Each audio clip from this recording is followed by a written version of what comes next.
কাছাকাছি কি একটা কোলের মধ্যে গিয়ে শুয়ে পড়েন, কোনো সমস্যা নাই। আমি পাই 1 লক্ষ টাকা, আমার টাকাটা আমার বুঝাই দেন, এরপর আমার কোনো সেভ থাকবে না।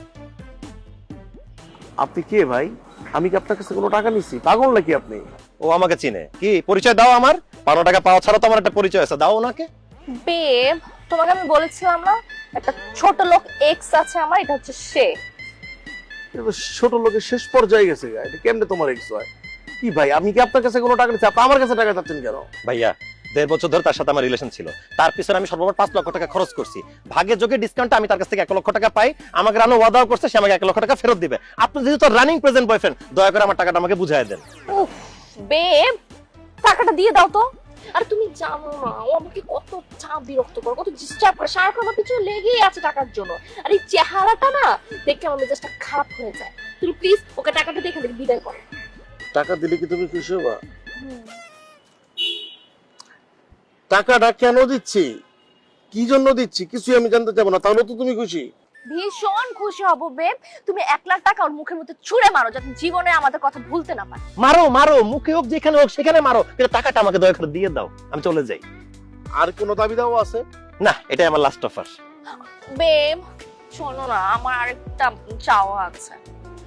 টাকাটা তোকে দিচ্ছই, কিন্তু তার আগে আমি ওর ঠিক গাল বরাবর একটা থাপ্পড় মারতে চাই। শোনেন ভাই, টাকা যদি পাইতে চান তা থাপড় খাইতে হইব, রাজি আছেন?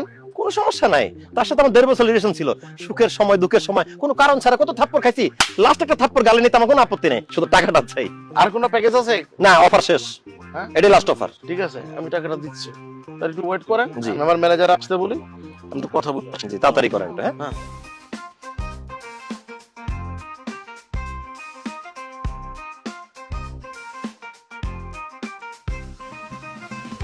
ইস, দেখছিস দোস্ত, তোর টাকা অ্যারেঞ্জ করতেছে। ইস কি কিউট লাগতেছে না বল? হ্যাঁ, পুরা মনে হইতেছে কি একটা টেডি বিয়ার, আমার একটা পান্ডা, এত কিউট। উফ দোস্ত, থ্যাংক ইউ। তুই আমাকে এই জীবনে যে কতগুলা গিফট দিছিস, কিন্তু তার মধ্যে এটা হচ্ছে বেস্ট গিফট, এটা হচ্ছে সবচেয়ে এক্সপেন্সিভ গিফট। শোন, আমি কিন্তু এই গিফট কখনো হারাতে দিব না, আর তোকেও কখনো এই গিফট দিব না। শোন, কাটা ঘায়ে লবণে সেটা দিয়ে লাভ নাই, লবণটাই নষ্ট হবে। তোর কথা শুনে আমার মনে একটু কষ্ট লাগতেছে না, বরং আমি খুশি আছি, আমি আমার টাকা পাবো, আনন্দে আছি। ইয়েস। আবার বললেন কি লেগে এদিকে? টাকা পাইবেন, টাকা দিতেছি, খারাপ তো ওয়েট করেন 10 মিনিট, আমার ম্যানেজার টাকা নিয়ে আসতেছে। আলহামদুলিল্লাহ। বেব, টাকা তো আসতেছে, তো 10 মিনিট আমরা কেন ওয়েস্ট করবো বলো? এর মধ্যে আমি ওকে একটা চড় মারি। ঠাড়া একটা থাপড় দাও, বিসমিল্লাহ করো। ঠিক আছে তাই। বন্ধু, আল্লাহ রে। কি অবস্থা? এই তো ভালো। ধরো একটা। ফোনে কি এদের কথা বলছিলে? হ্যাঁ, এরা দুইজনই হইতেছে প্রতারক চক্র, আমারে মুরগি বানাতে এসেছিল। ভাই, আপনি তো আমার এক্সের মতোই বেঈমান। কথা ছিল যে তার হাতে আমি চড় খাবো, টাকাটা আমি নিয়ে যাবো, আমাকে পুলিশের কাছে ধরে নিচ্ছে। এত কথা বললেন না, থানায় যান, থানায় গিয়ে সবকিছু বলবেন। সেটা লিটন, ওদেরকে থানায় নিয়ে চলো। ভাই বিশ্বাস করে আমি কোনো অপরাধ করিনি, আমি চুরি চিন্তা সন্ত্রাসীর সাথে জড়িত না, আমি শিক্ষিত ছেলে। আমি শিক্ষিত ছেলে ভাই, আমাকে হুদাই ধরে খাই। ও আচ্ছা, আমি তো কিছু করি নাই বেব, আমি কি করছি? তুমি শ্বশুর বাড়ি যাও, আমি আসতেছি বাবু, যাও তুমি এটা ঠিক করো নাই কিন্তু আমার সাথে বেব। যাও।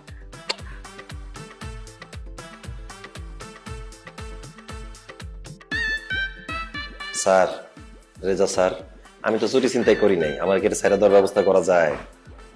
স্যার, এই যে দেখেন স্যার, নুরার চেহারা দিলে আবার নিচে লেখা আছে কি, একে পাওয়া।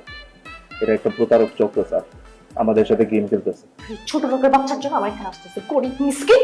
হ্যাঁ, না না, আমি এখানে কেন আসবো? আমার সাথে জেলখানা যায়, আমি বড় লোকের মেয়ে, আমি রিচ কিড, আমি কেন এখানে আসবো? প্রমাণ পাইছেন স্যার? আমি রাই। ফিস ফিস করে বলার কি হইলো? জি স্যার। খবরদার বড় লোকের বাচ্চা, আর একটা কথা বলবি না। আমার বাপ দাদা 14 গোষ্ঠীকে থানার ত্রিসীমানা আসে নাই, তোর কারণে আজকে আমি থানায় লকআপের মধ্যে বসে আছি। তোর কি মনে হয়? হ্যাঁ, আমার বাপ দাদা সবকিছু কি শ্বশুর বাড়ির হাজত থানা নাকি? আর আমার জন্য তুই আসছিস নাকি? তোর জন্য আমি এখানে আসছি। তুই রোহনের ছবি আমাকে পাঠাস নাই, তুই বলস না রোহনকে তুই ধরতে। হ্যাঁ মানছি, ঠিক আছে, আমি তোকে রোহানা ছবি পাঠাইছি, কিন্তু তোর চরিত্র কত খারাপ। তোর প্রথম রাতে কোন পরিমাণ চ্যাটিং করা লাগে, পরের রাতে তোর লং ড্রাইভে যাওয়া লাগে। তোর চরিত্র এত খারাপ জানলে তোর সাথে রিলেশনে যাইতাম না। আমার চরিত্র খারাপ, আমি ক্যারেক্টারলেস, আর তুই কি? তোর ক্যারেক্টার সম্পর্কে আমার থেকে ভালো তার কেউ জানে না, আর তোর ক্যারেক্টার আমি কি বলবো? তুই তো একটা ছোট লোক। একদম উল্টাপাল্টা গালিগালাজ করবি না, কোনো কথা শুনতে চাই না তোর মুখে, কোনো কথা বলবি না। আমি বলবো, একবার না দুইবার না 1000 বার বলবো, কথা কথা কথা।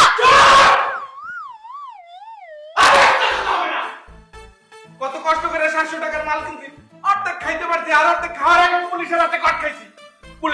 অর্ধেক মাইরে দিছে এখান থেকে যে কবে সারা পাবো আর কবে তার মালের নেশা করতে পারেন তা জানি না তোমার দুজনের চিল্লা চিল্লির তোড়ে আমার নেশা সব শেষ হয়ে গেছে এখানে আর একটা কথা হবে না এটা আমার অর্ডার এই নেশা করে বাচ্চা, তোর অর্ডার শুনতে আমি বসে আছি এখানে। অবশ্যই অবশ্যই তোর আমার অর্ডার শুনতে হবে কারণ আমি সিদ্দিক বলতে এই কারণে এই থামি ঠিক আছে আর কোনো কথা হবে না দ্যাটস মাই অর্ডার তোর কথা না শুনে তুই কি করবি? কি করবি তুই? কি করবো দেখতে চাস হ্যাঁ কি করবি? দেখা তোরা আর কথা বলে আমি কাঁদতে দেবো কোন ঝামেলায় পড়লাম এটা? জন্য তোর কারণে তুই আমাকে যত করে গেছ, তোর নেশা করার লোক আমি এই জেল খাট থাকতে দিছি। মাথা নষ্ট হয়ে যেতেছে আমার স্যার। এই পাগল থেকে আমার সুতান স্যার, কানের মানুষ মতো ছিঁড়ে যেতেছে স্যার, কান পড়ে গেছে। স্যার আমার আমি হিরোইন ছিল স্যার। ব্যাপার আপনার ড্রাইভার অসভ্যের মতো এতবার হর্ন কেন দিচ্ছে? সোশ্যাল ল না জেনে গাড়ি নিয়ে রাস্তায় নেমে পড়েছে। এটা আপনি কি বললেন? আপনার গাড়ি কি সভ্যতার সাথে হর্ন বাজাচ্ছে? আপনি আমাকে সভ্যতা শিখান। আপনার ড্রাইভারকে বলেন গাড়ি পিছাতে। আমার গাড়ি পিছাবে না, আপনার গাড়ি পিছাবে, আমি থানায় ঢুকবো। আপনি আমাকে ধমক দিয়ে কথা বললেন। আপনি জানেন আমার হাজবেন্ড আমার সাথে উঁচু গলায় কথা বলে না, আর আপনি আমাকে ধমক দিলেন আমার গাড়ির পিছনে যাবে না, আপনারটা পিছাবে। আমার গাড়ি পেছাবে না। আপনি একজন মহিলা হয়ে আপনার কত বড় সাহস, আপনি এসব কথা বলছেন, উঁচু গলায় আমার সাথে কথা বলছেন। আপনি আমাকে জানেন আমি কে, আমার স্টারের সম্পর্কে আপনি জানেন? আপনি কে সেটা আমার জানার দরকার নাই। আমার গাড়ি পিছনে যাবে না, আমার গাড়ি আগে যাবে। এমনিতে মেজাজ কিন্তু খারাপ আছে বলে দিলাম। আপনার মতো মহিলা দেখলে এমনি তো মেজাজ খারাপ হয়ে যায়। আপনার গাড়ি পেছাতে বলেন। লেডিস ফার্স্ট, আমার গাড়ি আগে আসছে, আমি আগে আছি, আমি আগে নামছি, আমি আগে থানায় যাব, তারপর আপনি যাবেন। লেডিস ফার্স্ট বলে কথা নাই, আমার গাড়ি অনুযায়ী সামনে যাবে। আমার গাড়ি আগে যাবে। অসম্ভব। ঠিক আছে, যাবে না, গাড়ি সরান। অসম্ভব। আমার এখানে কি চলতেছে কি হয়েছে সমস্যা কি আরে ভাই আমি আসছি, থানায় যাব, আমার গাড়িটা ঢুকবে, এর মাঝে উনি প্যাস লাগাই দিচ্ছে, গাড়িটা ঢুকতে দিচ্ছে না। আমি প্যাস লাগাইনি, প্যাসে উনি লাগিয়েছে। আরে বুঝতেছেন না, আমি আগে আসছি, আপনি বুঝেন ব্যাপারটা। চুপ কারো গাড়ি থানায় ঢুকবে না আপনারা আসেন চলেন জি আসেন যান